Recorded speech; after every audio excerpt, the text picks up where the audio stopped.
Thanks for tuning in to Bitches Be Cray.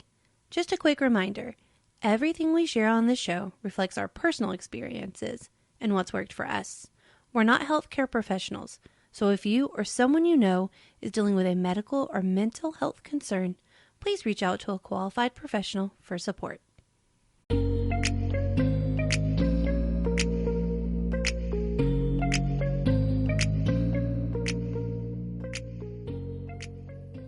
What's up, bitches? Welcome to Bitches Be Cray. I'm Amanda. And I'm Nancy.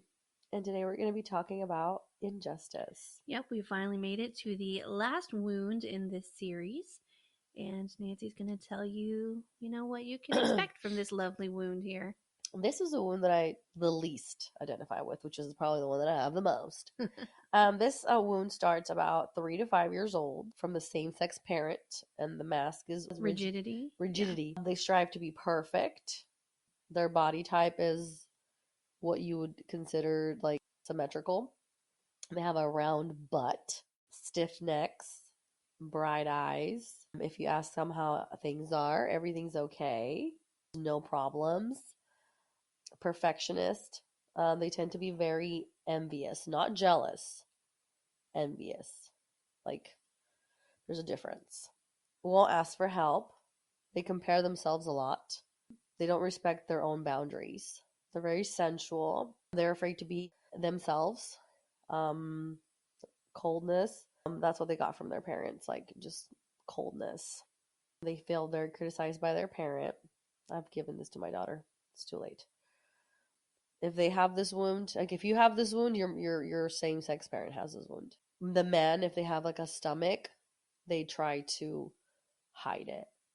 But not women. Women, if they have a stomach, they kind of like, not like I'm talking about like, just a little something. Yeah. They try to like play it off as like femininity, like women are supposed to be like round. Oh, I'm like a little softer because I'm a woman. I'm a woman. Their greatest need is freedom.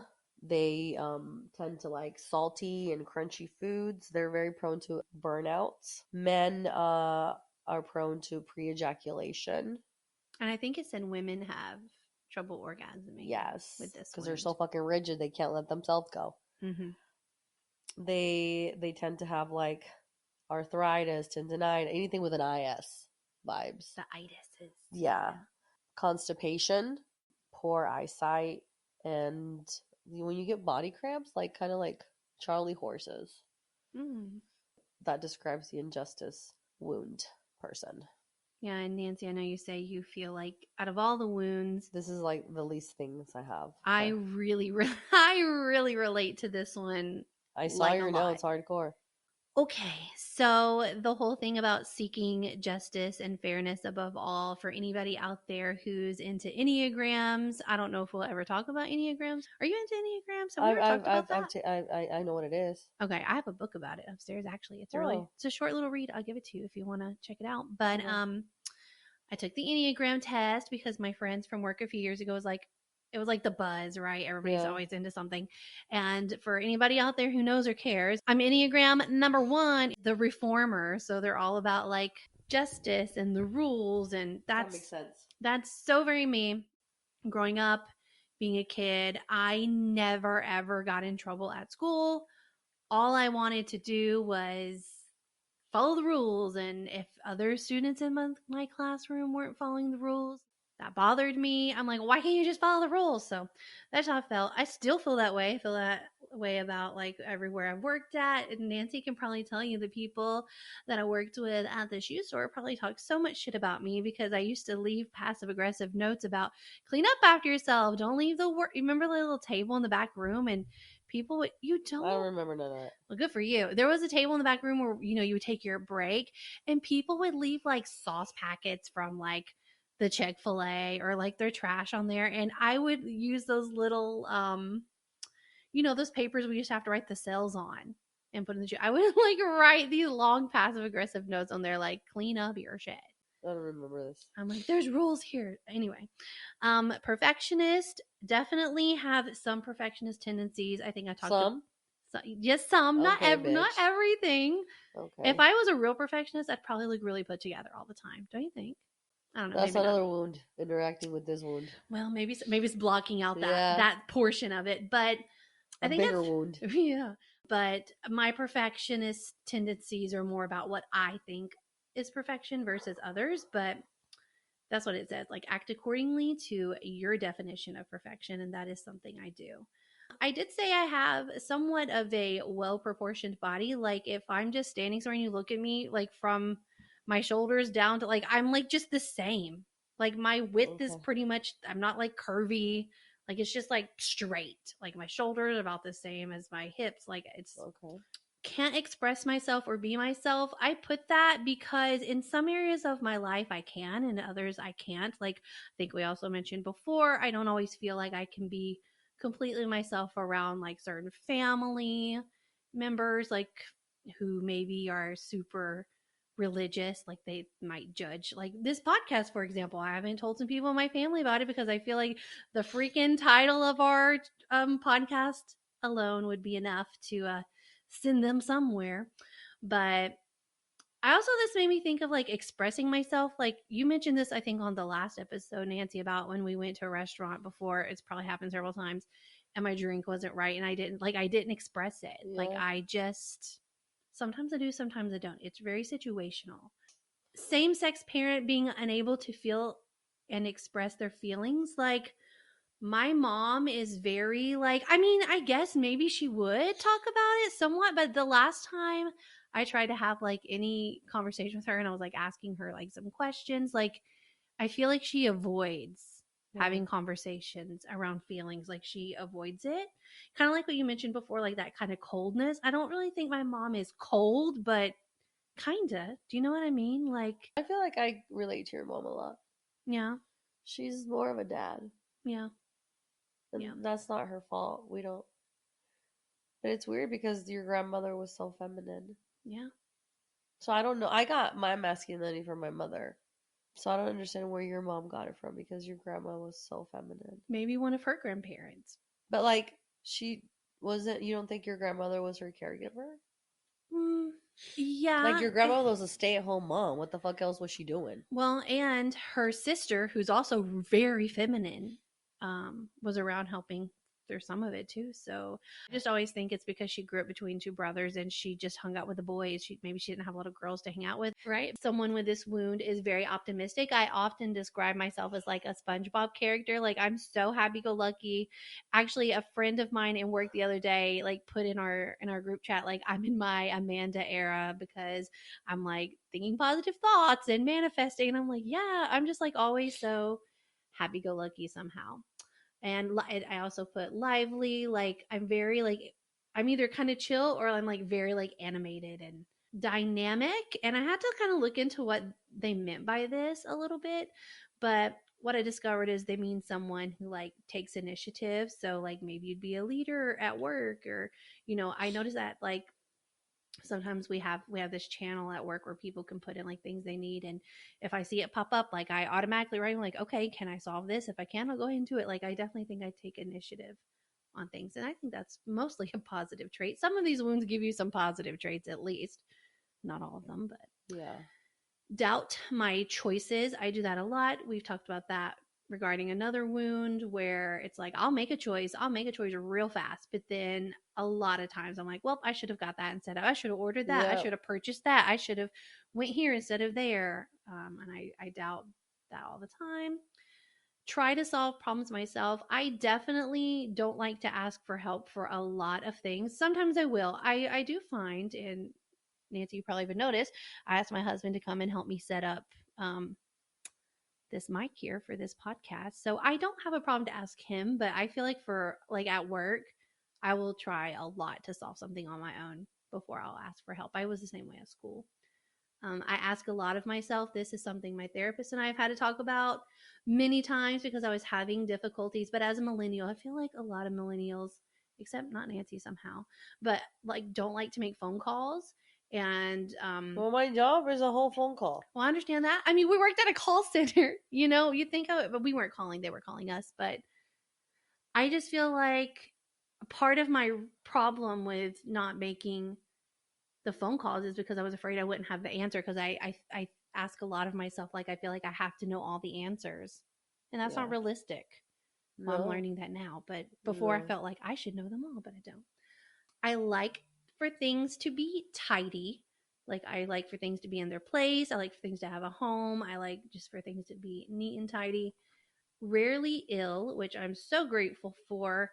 I think for like a few years when I was teaching, I mean, I was around children all the time. And as we all know, children are germy and don't always have the best hygiene. Of course, as teachers, you would promote that, but there's just a lot of sickness in schools. And so I did get sick once or twice a year for sure as a teacher. But since I haven't been teaching, I think I've only been sick like once. I better knock on some wood, but I haven't been sick in a long time. And I am grateful for that. And before I was a teacher, I didn't get sick a lot. I mean, honestly, this year I went to a primary doctor. I now have a primary doctor for the first time since I was like 13 years old. I've never had one. Not even when you were a kid? My parents clearly didn't give a shit about me. Okay, I'm sorry. Like I did Okay. have a doctor up from like birth until like 13. Well, somewhere in my like when I was like around 10, I think my doctor finally retired because he was like so old. Like I always remember him being so old, and it switched to a lady right there at the end.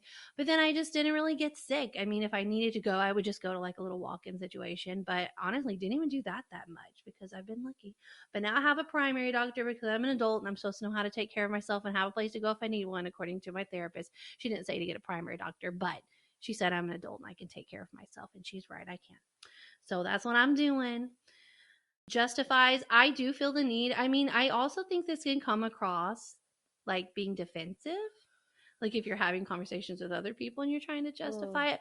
But I will even try just to myself, like, oh, I made this choice and I me will too. justify it, right? I'm actually trying to not do that anymore because now I'm very aware. Like before, I think I just did it automatically. Like, oh, I went to dinner here today because I had to work. Like, like just you justify it. I did that on the way over here. You were making justifications. I was like, I'm sad. I'm just gonna eat whatever I want. Oh. I was like, well, I'm sad. I'm just gonna roll out. Yeah, no, I get it. Um, I don't like being late, but I often am. Although I've gotten so much better about this, I'm never late to like any of the appointments I'm supposed to be to. Most of my lateness happened going to school, going to my first job. I was late, but late. I was always there before the store opened, but later than I was supposed to be there. I mean, meeting my friends, I was often late, but I'm getting better about that. But that seems to be in a few different wounds, and it just found me all the way somehow.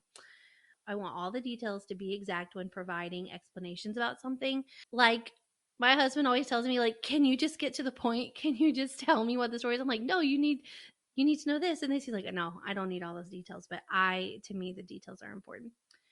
It says someone with this wound might use words like always, never, and very. And I do think I use those Me words. too. I think I use Oh, I forgot to put very. that in the description. I did put it, but I didn't read it. I must have missed it. Okay. Yeah, there might have been some other words. But it's always like, That's a different part. you always do this to me. You're all, Yeah. yeah, Yeah, like extreme. yeah. Like you take it to the extreme. Will treat myself, but feel like I'm missing out on something else, and also doubt once a decision's been made. So that was like something I kind of mentioned earlier, um, about like kind of regretting choices I made, but I guess that's just a little more.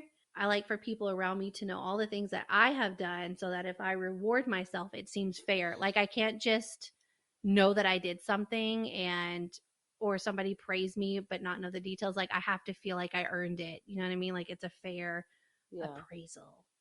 Don't like gifts when others buy things for them because I feel like I have to reciprocate so it's fair. This reminds me because I'm watching Big Bang Theory again, and Sheldon always has such an issue with gifts. He's like, well, how do I know if the gift I got you is like, equal? Like, did Yeah. I spend too much? Did I spend too little? Want it to be fair.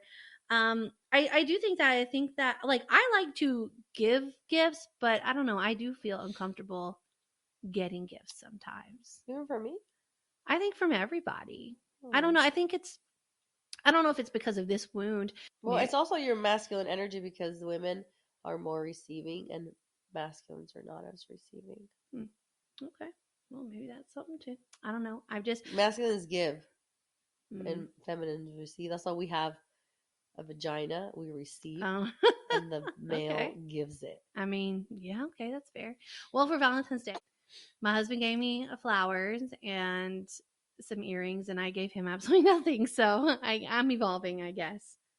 Preferring salty over sweet. That's always me. Like for breakfast, I feel like some people that I know are always like, oh, I want a donut or I want something sweet for breakfast. I always want to go salty over sweet. Like I rather like if I were choosing between an appetizer or dessert, I'm always going to go appetizer. Like I want the salty. And it also said that people with this wound are more likely to become vegetarian. And I've been vegetarian here and there for a hot minute, not in a long time, but I dabbled in being She didn't vegetarian. make it. She don't let her fool you. She loves a fucking steak, Oh, I do. a bloody ass, That's like gross I, steak. I mean the cow is that's mostly why I She just can't. had meatballs earlier. Don't let her Mhm, fool you into yeah. a vegetarian. I said it's been a while. That was like years I'm the one that was ago. vegan for like 5 years. Burnout. I know you mentioned that earlier. I definitely experienced burnout as a teacher because like you just give so much of yourself in that profession, like too much. Maybe with this wound that's in any career. I don't remember if I was burned out working at the shoe store or going to school. Maybe, but I've definitely felt it. I have dry skin. My skin has always been dry as far as I can remember. And I know a lot of that has to do with needing hydration. But Mm-hmm. currently, at this moment in my life, I'm not saying I'm as hydrated as I should be, but I know I'm more hydrated than I have ever been because I drink more water than I ever have in my entire life. And it still ain't enough. So maybe it's just this wound. I have dry skin. Maybe. Ugh. Um, Someone with this wound will have nervousness, and I definitely do. I wanted to start therapy at the end of last year because I have anxiety and nervousness around things, especially around things like traveling and flying and basically anything that's not going to be in my control. It does cause me some panic. Insomnia. I don't really have it now, but when I was a teenager and into my young adulthood, like I 100% did. And I don't know if I don't have it now because once I became an adult and had a career and I had to have like super steady work hours and I had to get up, my body just adjusted to that, or if it's because I like share a bed with my husband, so obviously we're going to bed. Yeah. But boy, when I was a teenager, I would stay up all hours of the night. I feel like I was up so late all the time, and then I could not sleep, whether it was being worried about something. I think it mentioned in this book like your insomnia might be because you're literally thinking about all the things that you needed to like you're to like focus on all the things you have to do or did do or didn't do, like just overthinking, like some ADHD stuff. That's what it sounded like to My me. insomnia's Do you nah. do you have insomnia? Right now, yeah, I do. But I mean, I've had it forever. When I was a kid, I would go days without sleeping, but then it gets better, then it gets worse, it gets better. Right now, I have it again. I know you said you've been waking up like frequently during the night. So I wake up. I don't have issues. Before I had issues falling asleep. Okay. Now I'll fall asleep, but around like 2 in the morning, 3 in the morning, I wake up and You can't go back to sleep once you do? Oh, that's it's been so long that I'm used to it. I don't even like. It's not even a thing that I mention anymore. Like I don't tell people, hey, I woke up at 6. I mean, it's just like I woke up at 2 in the morning every day. It's part of my life now. And the last thing I already mentioned in a thing earlier, but like not really having, like they said, someone with this wound, like would maybe if they were sick or ill, they would try to like treat themselves first, and they don't really end up at the doctor I'll do that. unless it's getting serious. And like I said, I haven't had a primary care doctor or really spent much time in a doctor's office of any type for many years. So I guess I'm gonna say that's lucky for me. I But really have to have my head cut off before I go to the doctor. I mean, I remember one time Nancy. I mean, how old were you? Like early 20s, and you were like telling me your symptoms. I'm like, girl, I think you got strep throat. And It you was got, my throat was bad. I'm like, you're gonna need help for this one. Like some things, of course, you can write them out. You don't have to go, but strep throat, like you need some help for that. And like I remember, I'm like, well, let me look, and I looked in your throat, and I'm like, oh my god. Remember, I even took like a picture. It was It so was bad. freaking awful. I'm like, you know what, Nancy? I think you're gonna have to go this time. Like, Yeah. all right, and now Nancy, who is currently ill, she's normally not ill either, but she's been traveling, and well, I don't know if it's just different environments, but you know, people when you're traveling on planes or in airports and high traffic places, like obviously, I think you're just there's more of a chance to come across something. But Nancy had like the flu like 2 or 3 weeks ago, I did. and now she has like some kind of I sinus thing? well, this is I really I went to Colorado over the weekend. I mean, I went to Mexico because my grandmother died. Mhm. She was 96 years old, people. She lived a long life. She was born in 1929. So in Mexico, I had the flu. And then I came back. And honestly, this is probably one of the first times in my life I really don't get sick. Mhm. But here lately, in the last, since August, I think, Hmm. hmm, I've been getting sick. And right now, I'm not sick. There's nothing wrong with me. I feel good. My body feels good. But I went to Colorado over the weekend to see my niece. She's in an army base there. And they have very high elevation and very, very, very dry weather. And it really like did something to my sinuses. And your kid got sick too. Yeah, but she also had the flu Yeah. before I left to Mexico. And I don't know if I maybe like we both got some sinus pressure because the elevation is just horrible over there and the dryness and everything. But overall, I don't feel sick. Yeah. But it's just my nose is really stuffy and I have a cough. But I don't feel, I don't have a fever. I'd never had one. You know what I'm saying? Like, Yeah. Does your throat feel dry or no? no, Hmm. Okay. it doesn't even hurt. Well, I mean, that's good at least. Only it hurts when I cough. Like my body hurts because I just cough so much that like my body hurts from the coughing Yeah. part. But Yeah. All right. Well, Nancy's going to give you her smaller list of practically relatable, nothing. If you relatable. guys have heard the other shit, this ain't shit. I tend to be very envious of others, but not for like their material stuff. I'm just envious of people who are pieces of shit and have really great relationships and stuff like that.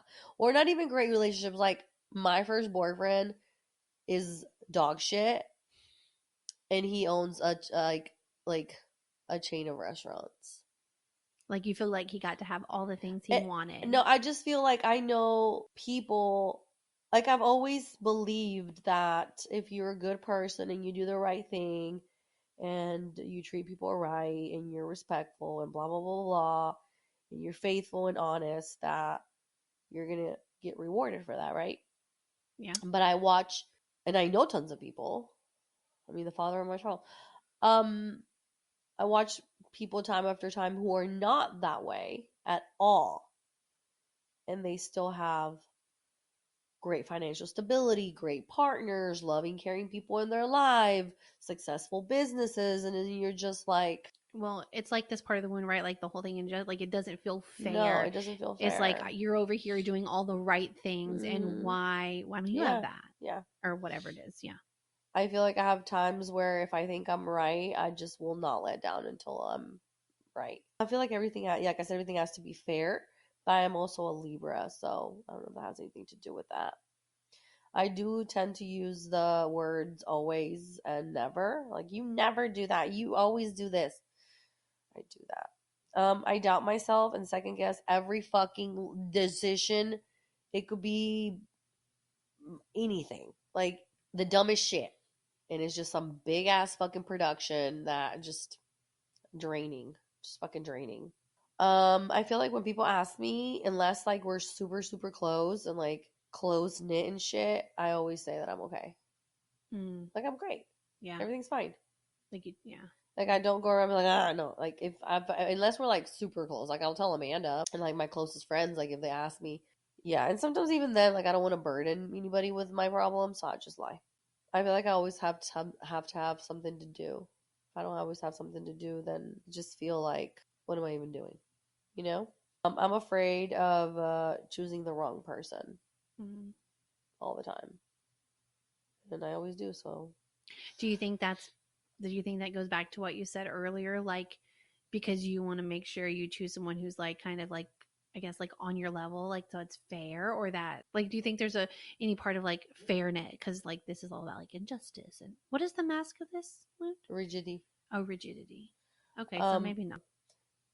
no, it's because I can't make a decision, Okay, yeah, you yeah, know, yeah. and I just feel like I'm That's a. true because you go back and forth. Like, should I be with this person? Should I not? Mhm. Is this okay? Is this not okay? Yeah, yeah, yeah. I have a lot of control with food, but then I lose control. And then I tell myself that I'm treating myself, but then I find out in my mind that I've been treating myself for 7 months straight. Mm, Kind of mm. like when I used to go over your condo when we lived in Kennesaw. You know, I was like, I'm going through something. And you're like, no. Oh. You're not. Not this time. Oh yeah, like every time. Like kind of like a joke, right? You're like, "Ah, stop, leave me alone. I'm going through something." And you're Like, like, you're not. This time you're not. Other times, yeah, but not today, bitch. I have a really hard time forgiving myself. I'm very like when I do something wrong, I tend to really treat myself like shit and not forgive myself. Another one of my favorite things that I have when it comes to this, I tend it's kind of like when you tell your best friend, like me and my cousin, we always talk about this. Like you tell him, he did this, and you're like, oh hell no. But then I'm like, but then I did this and that, and then you excuse it. Yeah, but that's different. Like yeah, I yeah. feel like I tend to do that. Like I judge others for shit that I do. Like I'll be like, I cussed him out and I told him he was a piece of shit and this and that, and then the next day I'm like, he looked at me wrong. Oh fuck him, you know. But us, like, Like, because your actions in your eyes are like yeah, justified, yeah. but not theirs. like every time your best friend does something, it's justified, Right. Yeah. hardcore. Like, but you had your reasons, but you did it because of this. So I that's like one of my ones that I do. Like I tend to judge others harshly for things that I am 150% guilty of. So, and that's really all. Like I feel like I must. Like I said, I've read the book 3 times, and I don't recall how I felt about injustice in any of them. So I don't know if maybe that's just gonna be like level unlocked. But I do know my mother has this wound savagely. Like savagely. So if she has it savagely, I must have savagely too. Yeah, because we were talking about this I do earlier. have a round butt. Yeah, I mean, yeah. We were talking about this earlier. Nancy has mentioned wounds to me for years now. And this is not one No. that I have heard her refer to. So I'm not really surprised that your list But you know was what? shorter. I must have it because Renata says a lot of it's not fair. Like this morning this afternoon when I picked her up, every day when I pick her up, she tells an unfair story. But this Oh. today it was it's not fair. The other class got to have cupcakes and we got to have juice. That's not fair. And that's something that she says a lot. So if she has it, then I have it. Mm-hmm. Mine's just It's not your biggest wound right no, it's now. not my biggest wound. It's just in Or there a it's little just bit. covered with another wound right now, and then once I work on the other wound, it'll just sporadically open up, and God knows I need it. You're like, just give me a nice slice of every single wound there God is. knows I need it. God knows need another fucking healing session. You know? Yay me. That's it. Oh, That literally, like I said, I don't know if I'm in denial, but like I said, my mother has it. She like, and I see it, and I think it's one of my mom's biggest wounds. yeah. But she's had a lot of injustice. Like her brother got shot and murdered and left in the woods. Her other brother got struck by lightning. Her parents died before she was 32. Both of them. Her other brother passed away of alcohol poisoning. So she's had a lot of injustice in her life. So I can see why. And a lot of this stuff happened before the age of 7. Like her Okay. brother's losses and stuff. Yeah. So I can see it. But like I said, if I have it, it's just I don't see it Yeah. right now. I feel like maybe I just felt like I really related to this because all those things and who knows if they're ever accurate, but like I mentioned the Enneagram, like all these things I've taken over the years about my like personality or anything I've looked into, like, with astrological signs. Like, I'm not out here reading stars. I'm not like on that level, but I just like, oh yeah, like I like to point out, like, oh, I'm a Leo, and like Leos are leaders. This, talked about that too. Like, there's just a lot of things I think I've seen, whether I believe it or it's true, Yeah. but that I feel like, oh yeah, that sounds like something I do or say. But I was gonna ask you, do you think your Enneagram number matched your life number? Remember we did your life path? What were you? Yeah. I was a 7. Remember you said you've never felt more relatable in your life. But what was it? Oh, Uh, now you don't even remember your number. I'll have to look it up. Like, I can probably search that from like our text together if it didn't Like get we literally deleted. can just add it up. Literally, it's your Oh, birthday. It's all of your birthday. if you want to be able to find out your life number, Nancy can give you the steps right now to do that. Maybe give an example that's not either of our birthdays. Um. So I'll do my daughter. Her birthday is. I'll do her due date. Okay, there you go. September So it'll be 9 plus, it was September 17th, plus 1 plus 7, and it was 2017, so plus 2 plus 1 plus 7. I'm not going to put the 0 because it's irrelevant. That gives you 27. So 2 plus 7 is 9. So 9's your life. So 9 is her life number. And so you can go and Google life number this. My life number is 7. Apparently mine's a 6. Yeah. And it tells you a lot about your personality. Remember, when you read it, you were like, oh my God. Yeah, and I don't remember where I was reading stuff about it, but like it'll even Google. tell you some, yeah, it'll even tell you like some you can find out like some celebrities, you know, how they always tell you like your astrological sign, you can find out what celebrities are like you. But yeah, I don't remember what I said, but I do remember reading thinking, yep, this sounds right. So I haven't thought about how that relates to Enneagrams or the wounds. Maybe one day we'll do an episode about like our Enneagram and our life number Yeah. and maybe our sign and how they all go together. Oh my God, we should. That would be so much That'll be cute. So fun. look for that in the future, y'all. We'll do one of those. Can you guys follow us? Yeah, we need. If you're out there listening, follow us. Yeah, if you're on, it looks like most of our listeners are on Apple or Spotify, maybe on Please? Amazon. If you're on Amazon, I hadn't seen you out there yet, or on YouTube, you can also listen. There's nothing to watch except for our logo on YouTube, but it's also there. But if you can give us a follow and leave a review if you are enjoying this podcast and share it with someone else, because the more reviews and follows you have, then it's more likely to get out there for other people to see. And like our true purpose here is, well, one, like we're just having fun doing this together. Yeah, we are. Whatever happens, happens. But also, like, we feel like we've been through a lot and, you know, it's continual. So we're still going through, you know, various things.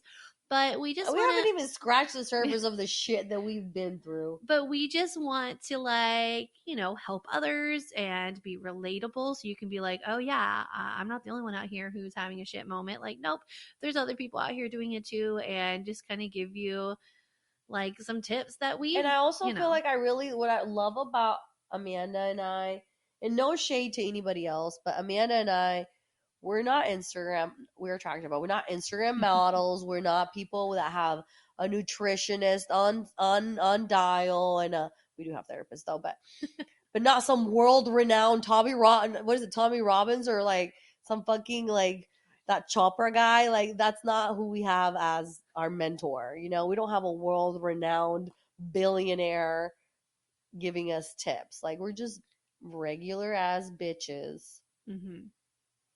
Talking about how regular people can heal, because all the healing that I did before therapy was before I could even afford therapy, because unfortunately the people that need therapy the most are the people that cannot afford therapy, because therapy is expensive. It is. And not only that, sometimes people are afraid to go. And I understand, because like it's so weird, because I wanted to go to therapy for years. Like I thought therapy would be, but I just never did. I don't know if it's because I had some bad experiences or if I was afraid. Maybe I wasn't. I didn't think I was afraid, but maybe I was. But obviously, you can hear podcast for free. So I mean, they helped me a lot. Like I did self-help for like 6 years before I decided that you know what, I can't no more. Yeah, but just like our disclaimer says, we are not like professional mental health care professionals or anything like that, but we do have life experiences, and we just want you to feel like, hey, you're not alone. That's my main goal, because I used to think that I was alone. I used to think, like, when I was super depressed back in the day, I used to be like ashamed, because you felt like nobody else was feeling that way. Because nobody talked about it. Yeah. And now people are like, you look at anybody like, I'm depressed. It's like, I'm ADHD. Like, shut the fuck up. I have anxiety. I mean, probably most people do. I have crippling anxiety. How do you feel today? Oh, I feel good. Yeah, but still, if nothing else, hopefully this points you to, because we mentioned resources and things that we've done that have helped us. It might help you to make the decision that you do want to go to therapy. Yeah. For sure. Because I think I have listened to some podcasts, and I was thinking like the adult chair, we talked about that so much. And I feel like that was one of the things that really catapulted me into Not me telling Um, her every day to go to therapy because some random bitch off the internet. you send me her too. Yeah. But Yeah, I okay, forgot about like, that. and I did do a lot of things leading up to that, but like the way that podcast was, so yeah, if you want another podcast with some help, go listen to that one. But I think it just helped me see things a little differently. She's like, a professional. yeah, that girl is. Yeah. And it just made me think, you know what? Like, okay, yeah, I could probably use some, like, I can work on some of the things alone, but I could use some help with some other things that I Yeah. don't know how to do. So sometimes just listening to other people's stories can help you like identify like, oh, I'm going through something too, and Yeah. maybe I do need to work on this. Yeah. So yeah, so we hope that you have been able to relate to these wounds. I mean, not that that's a positive I'm thing, not but hopeful. It's but sad, but everybody has wounds, and yeah. you'll see in our next episode, which is it's how you can work on healing these wounds. Like, we hope you're just as fucked up as we are. But you'll see that the first step is accepting and realizing you have like the awareness. Like you have to be aware that this wound exists. So hopefully across these episodes, you've at least been able to identify which wound you relate to. And if you want to heal now, you're aware. And in the next episode, we'll give you some tips based on this book of how you can heal. But yeah, please follow, review, share with your friends. Bye, Bye, bitches. bitches.